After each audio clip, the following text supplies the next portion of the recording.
বৃষ্টিতে ভেসে গেল কেকেআরের স্বপ্ন। আসুন পুরোটা জেনে নিই। ক্রিকেট মাঝে মাঝে অসাধারণ, আবার মাঝে মাঝে নিষ্ঠুর। শনিবার চেন্নাস্বামী স্টেডিয়ামে কলকাতা নাইট রাইডার্সের জন্য সেটা ছিল এক দুঃস্বপ্নের সন্ধ্যা। বৃষ্টি, বিদ্যুৎ আর বাতাস সব মিলিয়ে ম্যাচটা শুরুই হলো না, এমনকি টস পর্যন্ত হতে পারল না। আর সেই অন্ধকার আকাশের নিচে ভেসে গেল কলকাতার প্লে অফে ওঠার স্বপ্ন। প্রতিযোগিতার এই ধাপে এসে একটি পয়েন্ট আরসিবিকে দিল শীর্ষস্থান, আর কেকেআরকে দিল বিদায়ের চিঠি। মাত্র 12 পয়েন্ট, শেষ ম্যাচ জিতলেও 14তে শেষ, যেখানে প্লে অফে ওঠার জন্য দরকার কমপক্ষে 15 পয়েন্ট।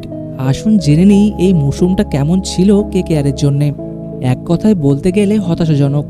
একবার জিতছে, পরের বার হারছে। গত বছরে সেই দুর্দান্ত ফর্ম কোথায় যেন হারিয়ে গেছে। অন্যদিকে আরসিবির ভাগ্য যেন পুরো উল্টো। 17 পয়েন্ট নিয়ে তারা এখন পয়েন্ট টেবিলের শীর্ষে। প্লে অফে যাওয়া এক প্রকার নিশ্চিত। আর শহর জুড়ে নতুন করে স্বপ্ন দেখা শুরু করেছে বেঙ্গালুরুর ফ্যানরা।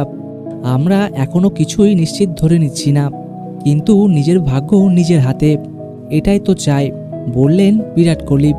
এই তো ক্রিকেট, একদিকে কান্না, অপরদিকে উল্লাস। একদল ভিজে বিদায় নিচ্ছে, আর একদল এগিয়ে যাচ্ছে নতুন ইতিহাস গড়ার লক্ষ্যে।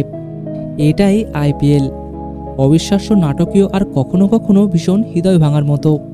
চলুন ভিডিওটি এখানেই শেষ করছি। ভিডিওটি ভালো লাগলে লাইক ও সাবস্ক্রাইব করবেন, এবং আপনাদের মতামত কমেন্টে জানাতে ভুলবেন না।